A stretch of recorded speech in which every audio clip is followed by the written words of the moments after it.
Welcome back. Today I will be talking about the Afro-British population. Cheerio, bloke. Right? Yo, you like my accent? I'm doing my thing over here. See me getting them fish and chips. So, today I'm going to be talking about the Afro-British population in England. So the Afro-British population is about 2.2% of the British population, and they can be found throughout Great Britain, but the greatest concentration is in London, and they are concentrated in the following boroughs of, let me pronounce, hopefully I say it right, Hackney, which is 12%, Lambeth, which is 12%, Newham, which is 13%, and Southwark, which is 16%. And so a little history about the Afro-British. The Afro-British, around the 1400s to the 1500s, the first blacks that were in Britain were soldiers stationed in the Roman army at Hadrian Wall. And in the second and third century, which is 200s and 300s, Vikings raided North Africa and took black captives and brought them to Ireland and Great Britain. And groups of blacks served in the Scottish royal court in the early 16th century. With the British expansions into the triangular trade, which is like the slave trade, if you know what that is, from Africa to the Caribbeans initially, but from Africa to South America, all the way up through the Americans and the Caribbeans, all the way back to Europe and England and et cetera, depending on country. But now we're talking about England, so England, and the black population in Britain took off in the 1600s, in the 16th century, and they started to be being noted as slaves instead of servants. And some were sailors, some were laborers. Queen Elizabeth I had a black maidservant, and she also had black musicians and dancers in her court. Let me give her 1 second just to...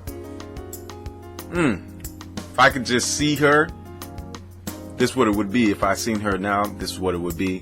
Yo, to all my ancestors, hope you rest in peace. To you, So, back to what I was saying, before I had a little gripe with the Queen. For the first time in British history, the black society was feared. The population was growing. In the 1590s, Queen Elizabeth I tried to expel all black people from England, and Queen Elizabeth basically said, and she expressed that her views, and her views were that there were too many black people in England. There were too many Afro-British. Yo, get them out of here. There's too many of them.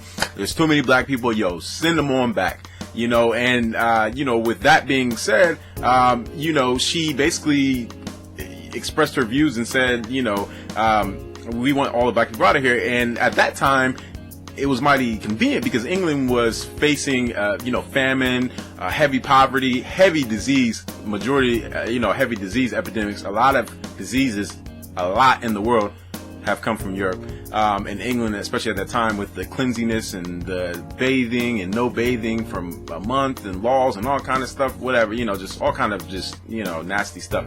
But, the Queen Elizabeth I, she tried to use black people as a scapegoat, and she said that was causing the problem, even though the population was probably at that point like less than maybe 1%, maybe. Oh, we're the problem, I guess, as always, right? So, slavery was legal in Great Britain until the 1772, and many slaves ran away to the east end of London, and most black people were poor, but not all of them. And there were some that were exclusionary to that, and and the mixing my words. The abolition movement began to be very active in like the 1770s, 1780s, and would challenge the notion of the black intellectual inferiority and ingrained in humility. And in the 1890s, we see the beginning of the black political press with pioneers such as S.J. Callenstein Edwards, and between 1914 and 1945, the black population in Great Britain surged. And in 1919, Britain has its first race riot. This period of time is also when very big and very significant black intellectuals and political leaders, resided in Britain.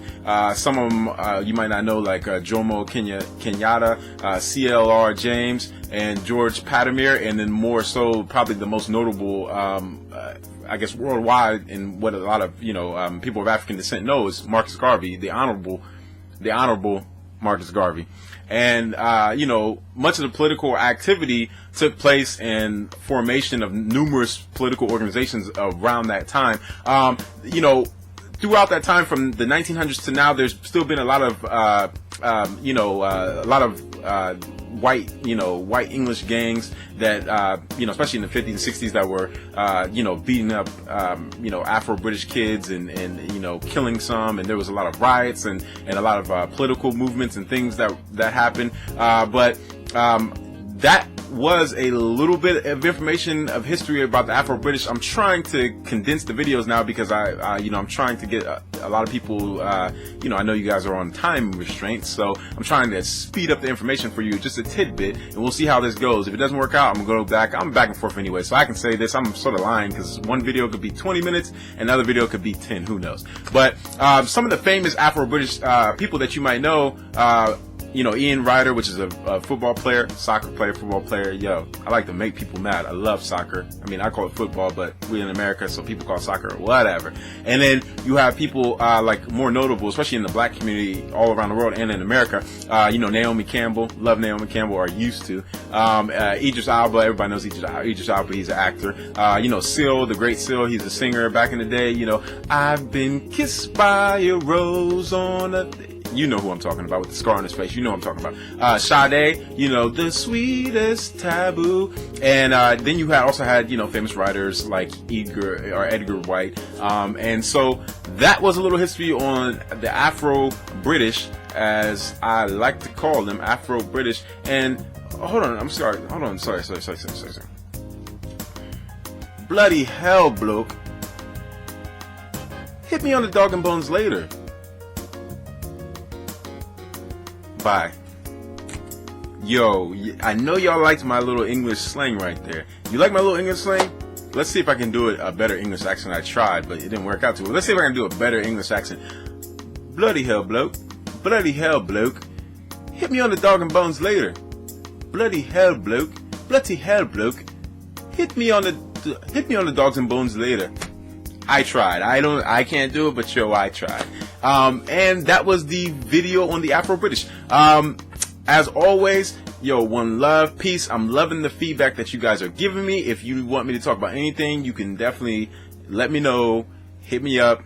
I'm your African connection. I'm the man that goes all around the world. I'm the man that's going to connect us, to unite us all. Hopefully I can bring African Network to everybody. Please subscribe, please comment. And as always, to all my blokes, one love.